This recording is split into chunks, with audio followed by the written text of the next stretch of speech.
खड़गे के निशाने पर आई बीजेपी की और बुलेटिन के आखिर में बात होगी अडानी मुद्दे पर फंसी मोदी सरकार की। लेकिन तमाम बड़ी खबरों से पहले एक नजर सुर्खियों पर। मनीष सिसोदिया को नहीं मिली राहत, 2 दिन के लिए सीबीआई रिमांड पर भेजे गए। जमानत अर्जी पर राउज एवेन्यू कोर्ट 10 मार्च को करेगा सुनवाई। जन्मदिन के बहाने बीजेपी की पूर्व मुख्यमंत्री वसुंधरा राजे सिंधिया ने दिखाई ताकत, सीएम पद को लेकर पार्टी पर दबाव बनाने में जुटी हैं वसुंधरा।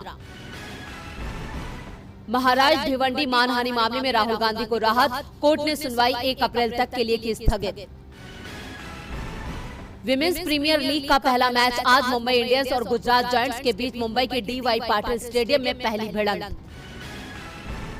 ये तो थी सुर्खियां और अब बात आज की सबसे बड़ी खबर की। राहुल गांधी अपने लंदन दौरे को लेकर खूब सुर्खियां बटोर रहे हैं। कैम्ब्रिज यूनिवर्सिटी में दिए उनके भाषण की देश से लेकर दुनिया भर में खूब तारीफ हो रही है।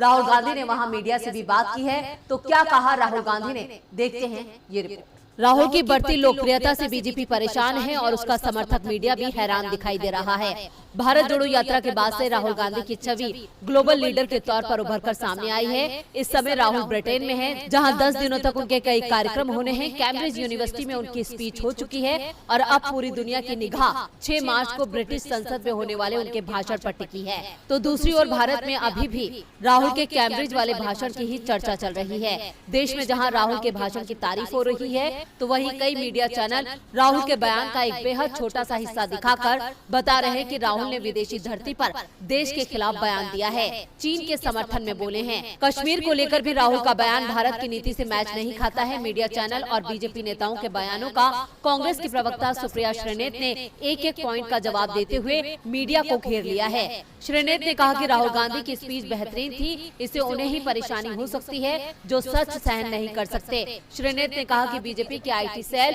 और कुछ मीडिया चैनलों की ओर से प्रोपेगेंडा फैलाया जा रहा है। कश्मीर को लेकर राहुल ने गलत बोला है।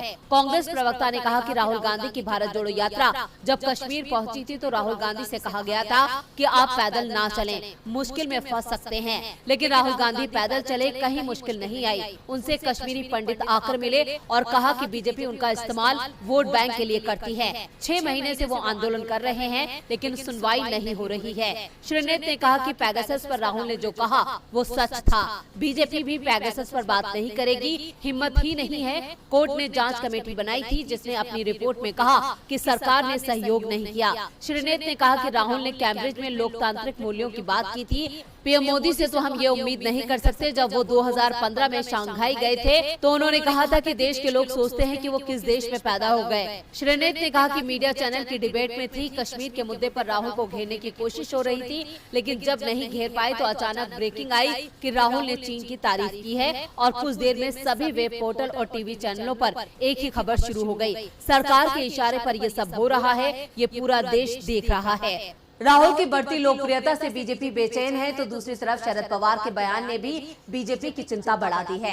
महाराष्ट्र की कस्बापेट विधानसभा सीट के परिणाम की गूंज पूरे देश में सुनाई दे रही है। बीजेपी परेशानी में दिख रही है, पार्टी में मंथन चल रहा है। इस बीच एनसीपी प्रमुख शरद पवार ने 2024 के लोकसभा चुनावों को लेकर बड़ा दावा कर दिया है। देश बदलाव के मूड में है और इसकी आहट सुनाई देने लगी है। कई राज्यों में बीजेपी दिखाई नहीं दे रही है और 2024 के लोकसभा चुनावों के बाद वो देश में दिखाई नहीं देगी। एनसीपी चीफ शरद पवार ने दावा किया है कि अगले साल देश में नई सरकार आएगी। बीजेपी की हार तय है। शरद पवार को पीएम मोदी कई बार सार्वजनिक मंच पर अपना राजनीतिक गुरु तक कह चुके हैं और पीएम मोदी के गुरु ने दावा कर दिया है कि बीजेपी का खेल अब खत्म होने वाला है। एनसीपी चीफ ने कहा कि हाल ही में बीजेपी के सबसे मजबूत गढ़ कस्बापेट में उसे हार मिली है, जो संकेत है कि बीजेपी के हाथ से बाजी फिसल रही है। पवार ने कहा कि केरल में बीजेपी नहीं है, तमिलनाडु में बीजेपी नहीं है, कर्नाटक में कांग्रेस थी, लेकिन वहां विधायकों और सांसदों को तोड़ा गया और फिर बीजेपी की सरकार बनाई गई। देश के कई राज्यों में बीजेपी नहीं है। ये सब कुछ इशारा करता है कि देश अब बदलाव चाहता है। इसके परिणाम आपको आने वाले चुनावों में नजर आएंगे। एनसीपी चीफ ने पूर्वोत्तर के राज्यों में एनडीए को मिली सफलता को लेकर कहा कि त्रिपुरा और नागालैंड में बीजेपी की जीत बहुत बड़ी सफलता नहीं थी। पूर्वोत्तर में आमतौर पर उसी दल की सरकार भी बनती है जिसकी केंद्र में सरकार होगी। हाल ही में बीजेपी अपने मजबूत गढ़ों में हारी है। महाराष्ट्र में कस्बापेट में 28 साल से बीजेपी का दबदबा चल रहा था और इस बार बीजेपी के हाथ से ये जंगली रमी पे आओ ना महाराज, 24/7 कस्टमर सपोर्ट के लिए हाजिर हैं आपकी खातिर। तो ये सीट भी निकल गई है। शरद पवार के दावे से बीजेपी में हलचल मच गई है।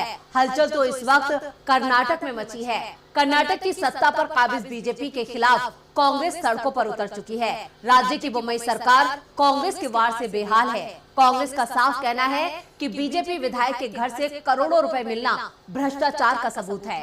कांग्रेस ने मुख्यमंत्री बसवराज बोम्मई पर निशाना साधा है और उनके इस्तीफे की मांग की है। देखते हैं ये रिपोर्ट। कर्नाटक में मुख्यमंत्री बसवराज बोम्मई घिरते नजर आ रहे हैं। बीजेपी विधायक की घूस लेते हुए गिरफ्तारी और घर से बड़ी मात्रा में कैश बरामद होने के बाद कांग्रेस के तेवर तल्ख हो गए हैं। आज कांग्रेस नेताओं ने बेंगलुरु में बीजेपी सरकार के खिलाफ जमकर विरोध प्रदर्शन किया। इस दौरान कांग्रेसी नेताओं ने मुख्यमंत्री बसवराज बोम्मई से इस्तीफे की भी मांग की। कांग्रेस विधायक रामलिंगा रेड्डी ने कहा कि कर्नाटक में घोटाला और भ्रष्टाचार चरम पर है। प्रदेश सरकार अभी तक सबूत मांग रही थी, अब तो उन्हें सबूत मिल गया। हम लोग मुख्यमंत्री बोम्मई से इस्तीफे की मांग कर रहे हैं। आपको बता दें कि शुक्रवार को बीजेपी विधायक मदन विरूपाक्षा के बेटे को घूस लेते रंगे हाथों गिरफ्तार किया गया था। इसके अलावा उनके घर से करीब 8 करोड़ रुपए का कैश बरामद किया गया था। इसके बाद से ही प्रदेश में बीजेपी सरकार के खिलाफ कांग्रेस फ्रंट फुट पर आ गई है। विरोध प्रदर्शन के दौरान पूर्व मुख्यमंत्री सिद्धारमैया समेत कई कांग्रेसी नेताओं को पुलिस ने हिरासत में ले लिया। कर्नाटक में विपक्ष के नेता और पूर्व मुख्यमंत्री सिद्धारमैया जमकर बीजेपी पर बरसे हैं। उन्होंने कहा कि अभी तक मुख्यमंत्री झूठ बोल रहे थे कि सरकार भ्रष्टाचार मुक्त है। अगर ऐसा है तो ये सब क्या हो रहा है। सिद्धारमैया ने आगे कहा कि अमित शाह भी बहुत बड़े झूठे हैं। कर्नाटक में अप्रैल मई में विधानसभा के चुनाव हैं और ऐसे में बीजेपी विधायक के घर से कैश बरामद होना और विधायक के बेटे का रिश्वत लेते गिरफ्तार होने से बीजेपी के लिए राज्य में अपनी सत्ता बचा पाना मुश्किल दिख रहा है, क्योंकि कांग्रेस इस मुद्दे को हाथ से नहीं जाने देना चाहेगी। कर्नाटक में बीजेपी के हाथ से सत्ता फिसलती दिख रही है। सत्ता मेघालय में भी एनपीपी गठबंधन के हाथ से फिसलती दिखाई दे रही है। मेघालय विधानसभा चुनाव में किसी भी दल को बहुमत नहीं मिला है। नेशनल पीपल्स पार्टी सबसे बड़े दल के रूप में उभरी है। कोनराड संगमा ने बीजेपी के समर्थन से सरकार बनाने का दावा भी पेश कर दिया, लेकिन अब कोनराड का खेल बिगाड़ने की तैयारी विपक्ष की ओर से होने लगी है। तो क्या है पूरा मामला, देखते हैं इस रिपोर्ट में। मेघालय में किसकी सरकार बनेगी, चुनाव नतीजे आने के 48 घंटे बाद भी इस पर सस्पेंस बना हुआ है। एनपीपी चीफ कोनराड संगमा ने राज्यपाल के सामने सरकार बनाने का दावा पेश कर दिया है। अपने समर्थन में उन्होंने एनपीपी के 26, बीजेपी, एचएसपीडीपी के 2 और निर्दलीय विधायकों के समर्थन का दावा पेश कर दिया है। ये संख्या 32 होती है, जो बहुमत से एक ज्यादा है, लेकिन इसमें अब पेच फंस गया है। Hill Station People's Democratic Party ने सरकार को समर्थन देने से इनकार कर दिया है। इस बीच राज्य के पूर्व सीएम और टीएमसी विधायक मुकुल संगमा भी सक्रिय हो गए हैं। उन्होंने दावा किया है कि मेघालय में एनडीए की सरकार नहीं बनेगी, बल्कि विपक्षी दल मिलकर सरकार बनाएंगे। संगमा ने कहा कि नई सरकार टीएमसी के नेतृत्व में बनेगी। टीएमसी नेता मुकुल संगमा ने कहा कि हम एनपीपी और बीजेपी को छोड़कर हर राजनीतिक दल के साथ बातचीत कर रहे हैं। सभी ने राज्य के बेहतर हित के लिए साथ आने की इच्छा जाहिर की है। संगमा ने कहा कि राज्य में कांग्रेस और अन्य क्षेत्रीय दलों जैसे United Democratic Party, Hill State People's Democratic Party और अन्य छोटे दलों के साथ चर्चा चल रही है। अगर एनपीपी और बीजेपी को छोड़कर सभी राजनीतिक दल एक साथ आ जाएं, तो वो 60 सदस्य सदन में जादुई आंकड़ा पार कर सकते हैं। मुकुल संगमा ने कहा कि जनादेश निर्णायक नहीं है, इसलिए हम चर्चा कर रहे हैं। इस बार भी राज्य में किसी भी दल को बहुमत नहीं मिला है। मेघालय में अब टीएमसी बनाम एनपीपी के बीच मुकाबला देखने को मिल रहा है। अब देखना होगा कि कौन किस पर भारी पड़ता है। वैसे सियासत में दावे बड़े बड़े किए जाते हैं और ज्यादा दावे फेक होते हैं। दावे ही नहीं, कई बार तो फेक न्यूज भी फैलाई जाती है और इन्हीं फेक न्यूज को लेकर सीजीआई ने चिंता व्यक्त की है। तो क्या कहा है सीजीआई ने, देखते हैं ये रिपोर्ट। मुख्य न्यायाधीश टी.वाई. चंद्रचूड़ ने 3 मार्च को American bar association India conference 2023 को संबोधित किया। यहाँ उन्होंने कहा कि सोशल मीडिया के युग में सच झूठी खबरों का शिकार हो गया है। उन्होंने कहा, हम एक ऐसे युग में रहते हैं जहाँ लोगों के पास धैर्य की कमी है, उनकी सहनशीलता कम हो गई है। सोशल मीडिया के जमाने में अगर उन्हें आपकी बात पसंद नहीं आती है तो वो आपको ट्रोल करना शुरू कर देते हैं। सीजीआई चंद्रचूड़ ने आगे कहा कि संवैधानिक वैश्विक प्रथाओं को आत्मसात करने वाला एक परिवर्तनकारी दस्तावेज था, लेकिन अब हमारी दिन प्रतिदिन की जीवन शैली महासागरों में होने वाली घटनाओं से प्रभावित होती है। उन्होंने कहा कि कानून की वजह से ही आज लोगों में भरोसा है। सीजेआई ने वैश्विक मुद्दों पर भी बात की। उन्होंने कहा कि वैश्वीकरण ने अपने स्वयं के असंतोष का नेतृत्व किया है। दुनिया भर में मंदी के कई कारण अनुभव किए जा रहे हैं। वैश्वीकरण विरोधी भावना में वृद्धि हुई है। कहीं न कहीं इसकी शुरुआत 2001 के आतंकवादी हमलों से हुई है। जस्टिस चंद्रचूड़ ने कहा कि कोविड-19 अभी तक एक और वैश्विक मंदी थी, लेकिन ये अंधेरे में एक अवसर के रूप में उभरी। उन्होंने कहा कि वीडियो कॉन्फ्रेंसिंग से न्याय का विकेंद्रीकरण हुआ है और इसने न्याय तक लोगों की पहुंच को बढ़ाया है। सुप्रीम कोर्ट सिर्फ तिलक मार्ग का सुप्रीम कोर्ट नहीं है, बल्कि छोटे से छोटे गांव का सुप्रीम कोर्ट है। यानी चीफ जस्टिस ने अपने संबोधन में ये भी बताया कि सुप्रीम कोर्ट पर लोगों का भरोसा बना हुआ है। कोर्ट की पहुंच बढ़ी है तो देश में भी कांग्रेस की पहुंच फिर से गहरी हो रही है। रायपुर में 3 दिनों तक चले कांग्रेस महाधिवेशन के साथ ही ये चर्चा शुरू हो गई, क्या 2023 की विधानसभा और 2024 के लोकसभा चुनाव का पार्टी ने रोड मैप तैयार कर लिया है। कांग्रेस इस बार महंगाई, बेरोजगारी और अडानी मुद्दे पर चुनाव लड़ने का मन बना चुकी है। आज कांग्रेस अध्यक्ष मल्लिकार्जुन खड़गे ने देश में बढ़ती महंगाई को लेकर मोदी सरकार पर निशाना साधा है। तो क्या कहा है खड़गे ने, देखते हैं इस रिपोर्ट में। देश में बढ़ती महंगाई ने आम आदमी का तेल निकाल रखा है। खाने पीने की चीजों के साथ साथ रसोई गैस और पेट्रोल डीजल की कीमतों में इजाफे से गृहिणियों का बजट पूरी तरह से गड़बड़ा गया है। लोगों की परेशानी मोदी सरकार को दिखाई नहीं देती है। सत्ता पर काबिज बीजेपी कहती है कि देश में महंगाई नहीं है। शायद यही वजह है कि मोदी सरकार फिलहाल जनता को कोई राहत देती नहीं दिख रही है। आज कांग्रेस अध्यक्ष मल्लिकार्जुन खड़गे ने महंगाई को लेकर मोदी सरकार पर निशाना साधा है।